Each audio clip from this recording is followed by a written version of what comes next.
The forest was a deep, green ocean of shadows and secrets, a place where sunlight struggled to touch the ground. This was the territory of the Moonfall Pack, a place where ancient rules were the only law that mattered. The air was cool and carried the scent of pine needles and damp earth. High above, the moon was just a pale ghost in the afternoon sky, waiting for its time to rule the night. It was in this quiet, hidden world that a lone wolf named Blaze moved like a silent shadow. He was a rogue, a wolf without a pack, and he preferred it that way. His past was a heavy weight he carried on his broad shoulders, a story of loss and betrayal that made him trust no one. His only goal was to find a quiet place to rest his head for a night or two before moving on, forever a stranger in every land. His footsteps were nearly silent on the soft forest floor, his dark eyes constantly scanning, always watching for danger. His journey led him to a part of the woods that felt different. The trees grew thicker, and a strange quiet had fallen, the kind of quiet that feels like it's holding its breath. It was then that a new sound reached his sharp ears. It wasn't the chatter of a squirrel or the rustle of a deer. It was the gentle, clear sound of water splashing. Curiosity, a dangerous feeling for a rogue, tugged at him. He moved even more carefully, his body low, until he pushed aside a thick curtain of ferns. Before him was a hidden lake, so perfectly clear it looked like a piece of the sky had fallen to the forest floor. The water sparkled in the few patches of light that broke through the canopy. And there, in the very center of the lake, was a woman. Her back was to him, and her long fiery red hair was wet and clung to her skin, which seemed to glow in the dim light. She was bathing, completely unaware that she was being watched, moving with a natural grace that was both powerful and beautiful. This was Scarlett, daughter of the Alpha of the Moonfall Pack. Blaze froze. Every instinct in his body told him to turn around, to leave, to forget he ever saw this place. A rogue watching an Alpha's daughter was a death sentence. But for a single heart-stopping moment he was captivated. He saw the strength in her shoulders, the quiet peace on her face as she enjoyed her solitary bath. It was a private moment and he was an intruder. That was when fate decided to play a cruel trick. As he tried to back away, his heavy boot came down on a dry, brittle branch hidden under the leaves. The sound it made was as loud as a thunderclap in the silent clearing. Crack. Scarlett spun around in the water, her movement as fast as a striking snake. Her eyes, a startling shade of green, locked directly onto his. There was no scream, no panic.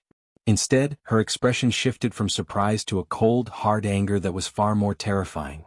The water rippled around her as she stood her ground, her gaze never leaving his. "Who's there?" Her voice rang out, sharp and clear, cutting through the air like a knife. "Show yourself, coward." Knowing there was no escape now, Blaze slowly stepped out from the cover of the ferns.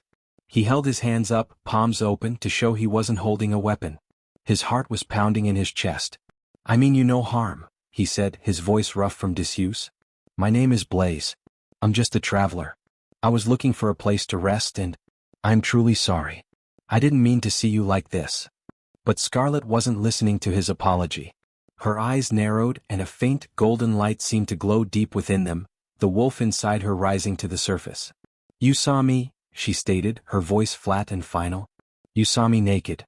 She took a step closer to the shore, the water swirling around her knees. "By the ancient law of my clan, the Moonfall Pack, you have broken a sacred rule. You have stolen my honor." Blaze stared at her, completely confused. "Stolen your honor?" "I said I was sorry.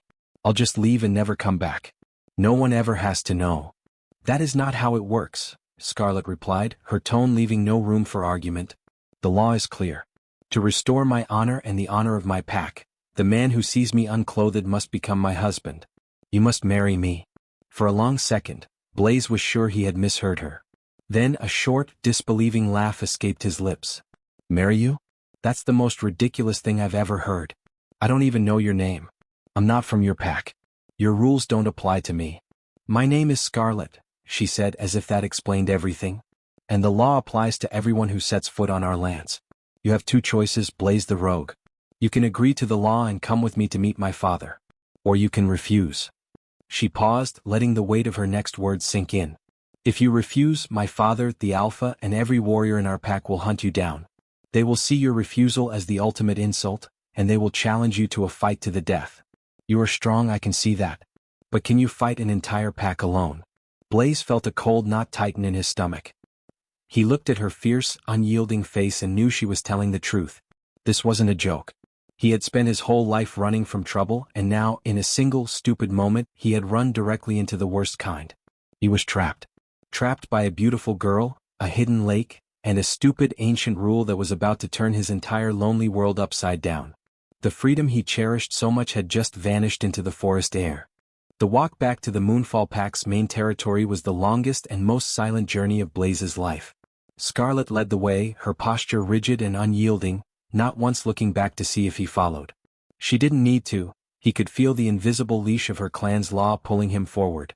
The forest, which had once felt like a place of freedom, now felt like a gilded cage, every rustling leaf sounding like the whisper of a guard. They moved from the deep, untamed woods into a part of the forest that was clearly watched and cared for. The path became wider, and subtle markers, a stack of stones, a specific knot carved into a tree, told Blaze they were crossing into a place he was never meant to be. Soon, the trees opened up to reveal a clearing bustling with life. Wooden cabins with smoke curling from their chimneys formed a wide circle around a central fire pit. The air was filled with the smells of cooking meat and the sounds of laughter and conversation. Children chased each other between the cabins, while adults sharpened tools or mended clothes in small groups. It was a picture of community, of a home Blaze had never known and had never wanted. The moment he and Scarlett stepped into the clearing, the lively noise died down.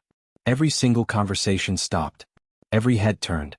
Dozens of eyes, some curious, many hostile, fixed upon the stranger walking beside their alpha's daughter. Low growls rumbled from the shadows, a sound that made the hair on the back of Blaze's neck stand up. Scarlett ignored them all, her chin held high as she marched directly toward the largest cabin at the far end of the clearing. Before they even reached the porch, the door swung open and a man stepped out. He was enormous, with shoulders as wide as an oak door and a thick, graying beard. His presence filled the space around him, and his eyes, the same piercing green as Scarlett's, held a power that was almost physical. This was the Alpha. He looked from his daughter's determined face to the tense, unfamiliar rogue beside her, and his expression darkened like a gathering storm. "Father," Scarlett began, her voice formal. "This is Blaze. He is a rogue who trespassed near the sacred lake." The Alpha's gaze was a heavy weight on Blaze. "Explain yourself," he commanded, his voice a low thunder that demanded obedience. Blaze forced himself to meet the Alpha's eyes, though every instinct screamed at him to look away. "It was an accident, sir. I was lost looking for a place to rest. I stumbled upon the lake. I didn't know it was sacred and I didn't know anyone was there. I meant no disrespect." Scarlett then spoke the words that sealed his fate.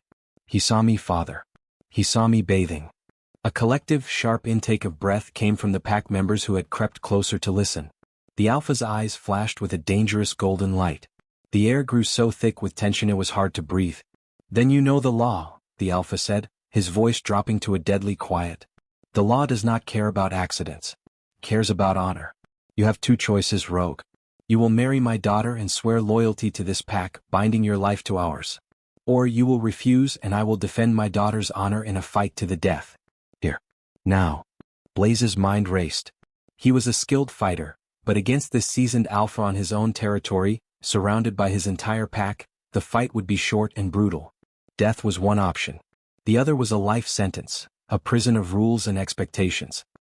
He looked at Scarlett and for the first time he saw a flicker in her eyes that wasn't anger. It was resignation. She was as trapped by this law as he was. "I need a moment," Blaze said, surprising even himself with the steadiness of his voice. "A moment to speak with Scarlett alone. Before I decide."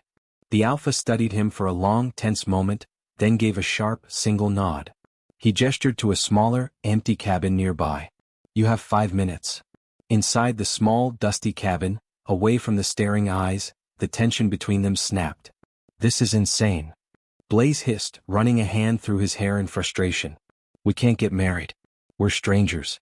This isn't the way people are supposed to find a mate." Scarlett crossed her arms, her own frustration bubbling to the surface. "Do you think I want this? To be forced to marry a rude, stubborn loner who thinks our ways are a joke? This law protects our pack's women. It ensures that no one is dishonored.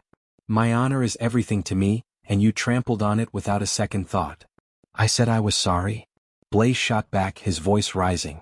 "But I'm not going to be forced into a life I don't want, and I'm not going to die today because of a stupid mistake." He began to pace the small room, his boots scuffing the wooden floor.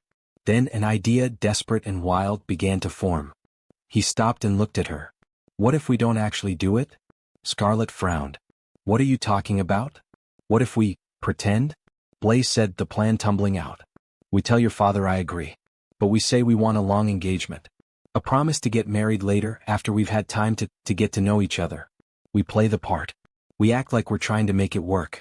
We spend time together, and during that time, maybe we can find a way to change your father's mind. Or maybe we can prove to everyone that I'm a terrible fit for the pack, that I'm not good enough for you. Then he might call the whole thing off himself. Scarlett was silent, considering his words. Her eyes searched his face, looking for any sign of a trick. She saw the desperation, but she also saw a glimmer of a possible solution, a way out for both of them that didn't end in bloodshed. It was a deception, and it went against her honest nature, but the alternative was unthinkable.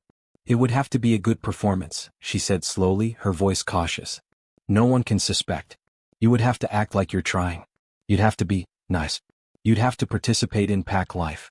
You can't just hide in a corner and sulk. I can do that, Blaze agreed quickly, a wave of relief washing over him. We can be actors.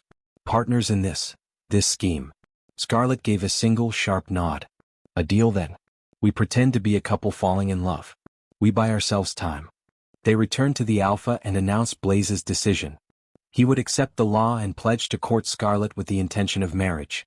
A formal engagement was declared to the pack, which was met with a mixture of cheers and wary murmurs. Blaze was given a cabin of his own on the edge of the clearing, a constant reminder that he was both inside and outside the pack. The next day the performance began. They took walks together through the territory, with Scarlett pointing out landmarks and Blaze forcing himself to look interested. They sat together at meals in the communal area, making stiff, polite conversation. At first, every word felt forced, every smile was a lie they had to plaster on their faces. Blaze found the pack's rules suffocating, and Scarlett found Blaze's independent streak infuriating. But as the days turned into a week and then two, something began to shift. During a hunt, Blaze instinctively moved to protect Scarlett's flank from a charging boar, his actions swift and selfless. Later, he found her patiently teaching a young pup how to track, her voice gentle and encouraging, and he saw a kindness in her he hadn't noticed before. One evening, sitting by the central fire, they actually started talking. Not as actors but as themselves. Blaze told her small, safe pieces of his past, the wide open spaces he had traveled, the lonely freedom of the mountains. Scarlett spoke of the weight of being the Alpha's daughter, the constant pressure to be perfect, the love she had for her people that felt more like a chain than a blessing. They discovered a shared sense of humor, laughing quietly at a silly joke one of the elder pack members had told. Their fake, polite touches, a hand on an arm to guide her, a brush of shoulders as they walked, started to feel different. A spark of warmth, a jolt of electricity that was very, very real. The wall between them, built from anger and a forced agreement, began to develop cracks, letting in a sliver of genuine light. They were still bound by a deal, but the strings of that deal were slowly, secretly, beginning to weave themselves into something that looked dangerously like the beginnings of real feeling. The change between Blaze and Scarlett was as slow and undeniable as the turning of the seasons. Their pretend courtship, once a heavy chore, became the highlight of their days. The long walks were no longer silent marches but meandering journeys filled with easy conversation and shared discoveries. They found a meadow full of wildflowers that Scarlett had loved as a child, and Blaze, to his own surprise, spent an afternoon weaving a clumsy crown of daisies for her hair. She wore it until the petals wilted, a genuine, unforced smile gracing her lips. By the central fire in the evenings, they no longer sat in stiff silence but found themselves drawn closer together, their shoulders touching as they listened to the pack's stories, their whispered comments to each other creating a private world in the middle of the crowd. This new closeness did not go unnoticed. The pack, which had watched Blaze with suspicion, began to warm to him. They saw the way he quietly helped repair a fence without being asked, and how he always seemed to be aware of where Scarlett was, a protective instinct that now seemed born of care, not obligation. The Alpha himself watched them with a keen, knowing eye, the stern lines of his face softening slightly whenever he saw his daughter laugh at something Blaze said. The weight of their secret deal began to feel less like a burden and more like a shared joke, a private story that was slowly being rewritten into something true. One crisp afternoon, the peace of the territory was shattered by a sound that froze the blood of every wolf present, the long, low howl of a challenge answered by several others. It was the signal of an attack from the rival Ashfang pack, a brutal group known for claiming lands that were not their own. In an instant, the calm clearing erupted into controlled chaos. Wolves shifted into their powerful animal forms, and warriors armed themselves, their faces set in grim lines. Scarlett's father, now in the form of a massive gray wolf, let out a commanding roar and led the charge toward the western border.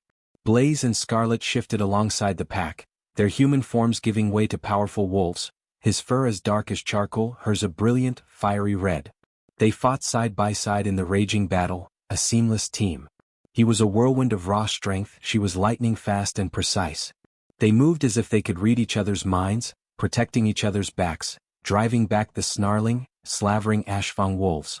For a moment, it seemed they would turn the tide without incident.